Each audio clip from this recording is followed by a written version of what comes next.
Hello students, I am your tutor Manjeet Sembi and I shall be teaching the unit Planning Learning Activities. Planning is very essential in life. An organized planning always plays a vital role in the execution of any task or activity in our life. Proper planning is a prerequisite for successful accomplishment of any task or activity. When any teaching learning activity or instructional work is planned in an organized and systematic way and executed accordingly, it brings improvement in learner performance, thereby proving the efficiency and effectiveness of the teacher. The learning objectives of this unit are distinguish between curricular and co-curricular activities that are organized in elementary schools during an academic session, develop a yearly plan for different co-curricular activities in your school, prepare the scheme of lessons in different subjects for different classes for the whole session, prepare the class-wise unit plans in different subjects that you teach, maintain and use daily lesson note or diary in your teaching subjects. As a teacher, you deal with the academic and instructional work in your institution. As a teacher, your main concern is teaching, conduct of examination, evaluation, remediation, etc. Both teaching and related instructional work that facilitate the intellectual development of the students. You are also responsible for the conduct of non-academic activities for the overall development of students' personality. Let us do a small activity. In column 1, you have to mention the activities that you do which are related to teaching and instructional work, whereas in column 2, you would be giving the activities other than teaching and instructional work. I'm sure you may have listed down your activities. Now let's see and compare the activities listed down under these two columns. Under column 1, we have teaching of subjects of study like language, mathematics, science and social science. Whereas in column 2 you have games and sports, music, dance, drama, singing, gardening, debate, excursion, exhibition, etc. Under column 1, I'm sure you must have enlisted conduct of examinations, tests at different points in the time of the year, session or evaluation of learner performance. Whereas under column 2 you may have said that the activities that you have organized like games, sports, etc. are not compulsory and students choose according to their ability and interest. Under column 1 you must have mentioned preparation of the progress card of the students, and under column 2 you may have mentioned the activities that you conduct are called co-curricular or co-scholastic activities.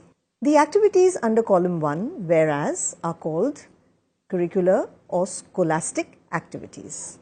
So you have enlisted curricular and co-curricular activities that you organize in the school. What is the difference between the curricular and co-curricular activities? The curricular activities or scholastic activities are compulsory for all students of the class. The co-curricular or the co-scholastic activities are not compulsory for all students of the class. The curricular or the scholastic activities are mostly confined to classroom lessons. The non-scholastic activities are organized outside the classroom lessons. There is a formal timetable which is followed for the curricular or scholastic activities, whereas co-curricular activities do not always follow a formal and rigid timetable. The curricular activities are always examined and graded at the end of the year.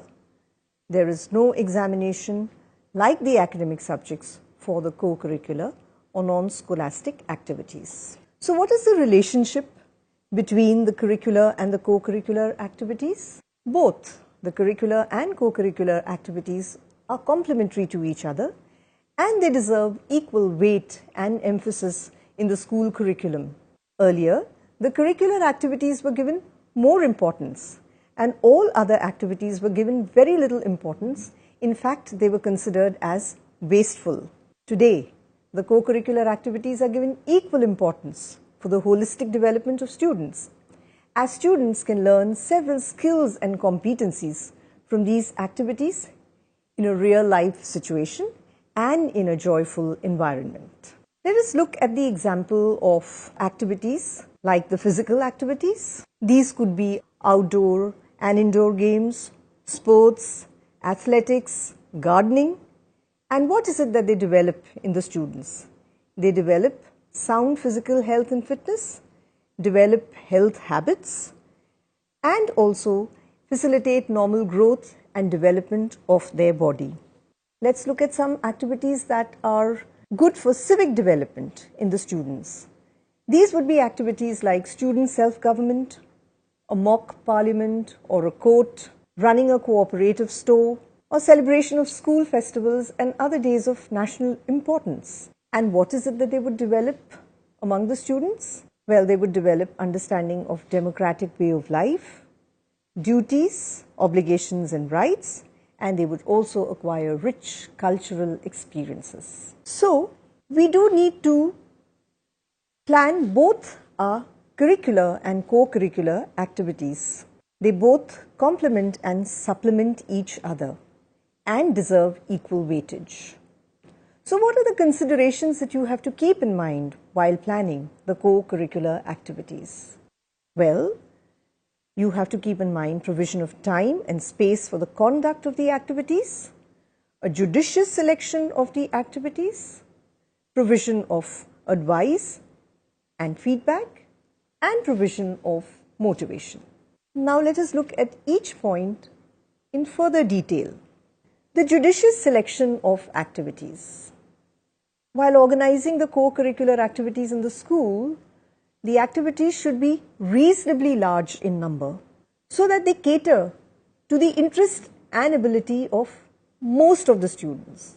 They should not impose an excess strain on the students because students are already strained with the academic and scholastic activities. These should be providing them with the necessary de-stressing and not excessive strain. These activities should be such that they would attract spontaneous participation of the students. They should be economical and within the limited resources of the school.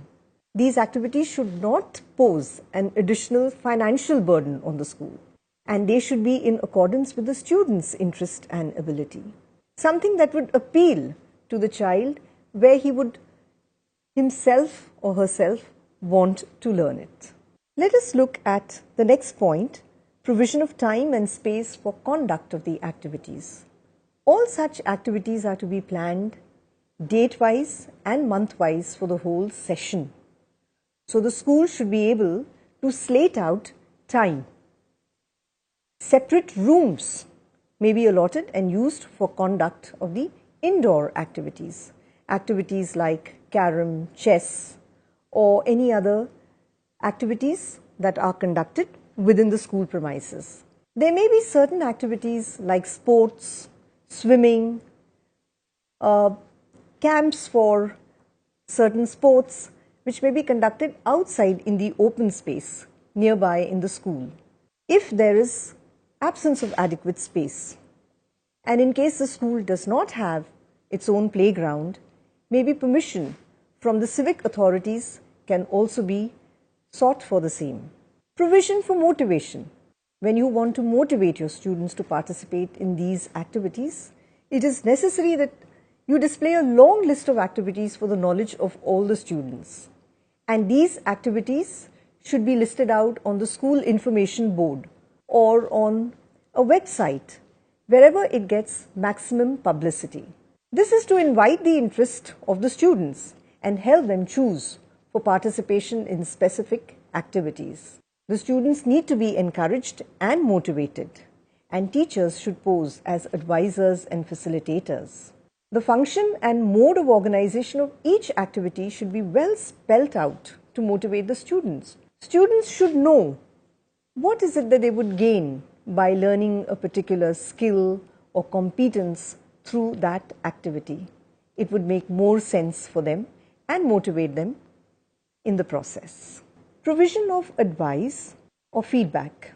Each teacher in the school needs to be put in charge of any particular activity of his or her interest. This way, he or she would be able to do complete justice to that activity. The teacher should have adequate experience and also a positive attitude for organizing the concerned activities. Only then would they be able to generate enthusiasm and get students to select and opt for them. Teachers must take into account the students and the others' feedback when they are organizing these activities so that they can work on them and help in better organization. The school must have adequate equipment, materials, etc. to make these activities operational and meaningful. It would be absolutely a waste of time if you organize an activity, you have the students on the premises, but not the necessary equipment to help them learn. There should be mutual understanding among the teachers while advising the students on a particular issue or activity. Many a times, students may be confused or may not have clarity about an activity. At such times, the teachers should help by advising. Now let us move on. Just like the distribution of the co-curricular activities throughout the academic year, the teachers also have to prepare the distribution of the curricular provisions which are prescribed for the academic year. You are prescribed a particular syllabus that you have to complete in a stipulated time frame. To complete the teaching and instructional work within the stipulated time frame of the academic session, you need to plan your teaching learning activities subject-wise and major competence-wise for different classes. Your plan needs to clearly decide and specify the following: the units as well as the subunits in a subject for a particular class. So say you are teaching mathematics. So what are the different units and subunits for mathematics in class 3 or class 4? The month and on which day or date it will be taught. You will find out which topic, which unit and subunits you would be doing in which month, on what date, which day. The instructional activity that is to be undertaken, on which date, day and in which month. Similarly, besides finding out, deciding on the units and subunits, you would also decide in what manner, what strategies you would be using to teach those units and subunits. Such planning of the curricular activities in a particular subject for a particular class in detail, thereby spreading it entirely over the week, month and the whole session, is referred to as the scheme of lessons. So, scheme of lessons are subject specific, they are class specific and they are also major competence specific. For example, in the subject of English, you would be saying in which class you are doing it and what are the competencies that you would be developing in the students: speaking, listening, writing, etc. Now the question that comes to our mind is, what is a syllabus and what is a scheme of lessons? So let us look at the difference between syllabus and scheme of lessons. The syllabus of a subject systematically prescribes the course contents to be taught, the course objectives, teaching methods, evaluation strategies, and other related instructional work to be undertaken during the whole session. Whereas the scheme of lessons operationalize this process of teaching and instructional activities of the concerned subject and class during the whole session to accomplish the prescribed syllabus. What is the need and purpose of scheme of lessons? The main purpose of preparing the scheme of lessons is to facilitate timely and successful completion of teaching and learning of the prescribed course contents and the effective conduct of related instructional activities prescribed for the whole session. So thus, very economically, you would be able to make use of the time that is available to you and complete the entire prescribed contents of the syllabus in that stipulated period of time. What are the types of scheme of lessons that you would be preparing? We have the monthly scheme of lessons and we also have the yearly scheme of lessons. Let us look how a monthly scheme of lessons is prepared. It is prepared considering the number of working days that are available in a month, the number of periods that are devoted in a month to teaching and instructional activities of the subject concerned, apart from the other days that would be utilized for maybe a picnic or a field visit, etc. The content load and the importance of the prescribed units of the subject. So, how is the monthly scheme of lessons made? If we look at it stepwise, in the first step you study the syllabus and you enlist the units and the subunits of your subject. Then you determine the periods that you would require for each unit. You spread over the units to be taught sequentially and month-wise. Thus, you would be deciding in 1 month how much of content of your subject you would be teaching and on which day of a given month. This is a format. This is how a monthly scheme that you would prepare look like. So, in a particular month, what are the proposed units that you would be covering, the day and date, the number of periods you would require for every unit, and then at the end of the month, you would be making a note whether you completed what you had planned, and if not, the reasons why you could not complete it. Let's look at the yearly scheme of lessons. The yearly scheme of lessons is a composite scheme of the monthly scheme of lessons. How is the yearly scheme of lessons made? Now, you would be looking at the total number of periods which are available during the year, and then you would take out the total number of periods which are required to complete the teaching. You would also decide the quantum of the course contents. How many units and subunits the content has, what is the complexity, how much time you need to devote to the various units and subunits. You would now spread over the units to be taught sequentially, month-wise for the entire year. And that is how you would be preparing the yearly scheme of lessons. Let us once again look at the preparation of the scheme of lessons.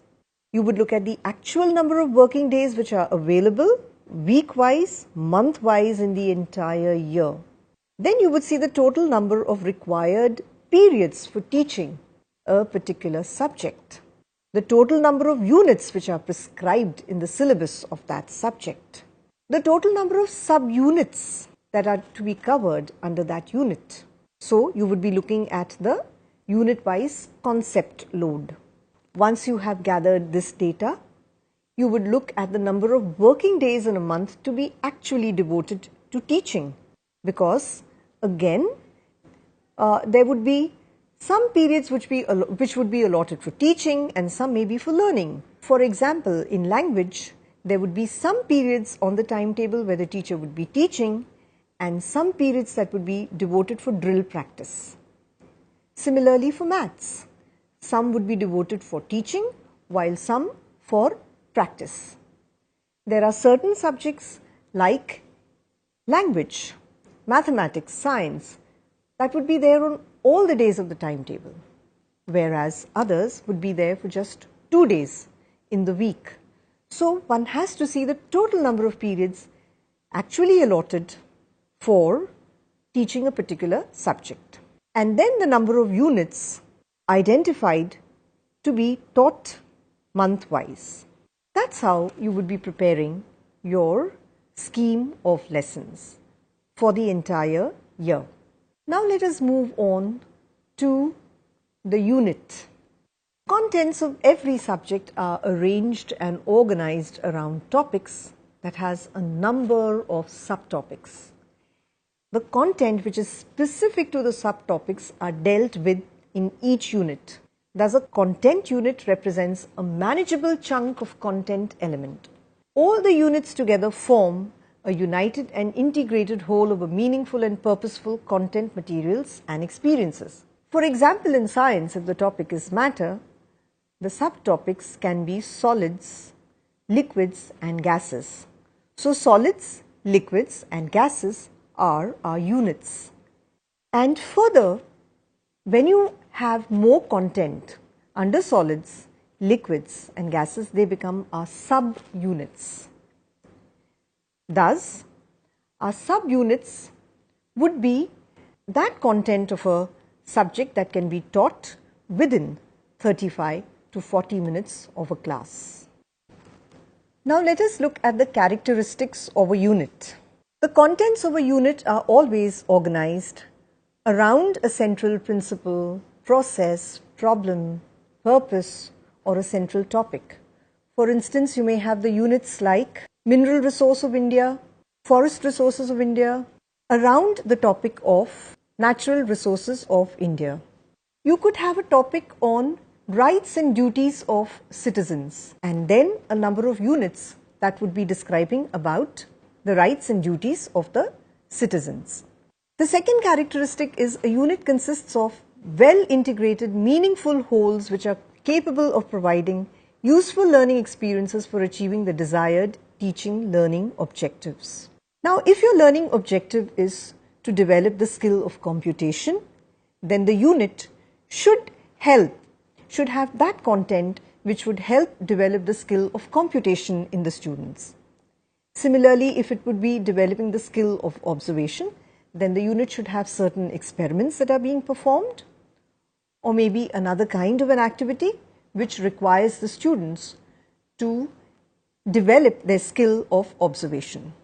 So, your units should be capable of achieving certain very well defined teaching learning objectives. And the third characteristic says that a unit should represent a whole and complete subdivision of the contents of a syllabus which are useful, complete and meaningful to provide rich educational experience.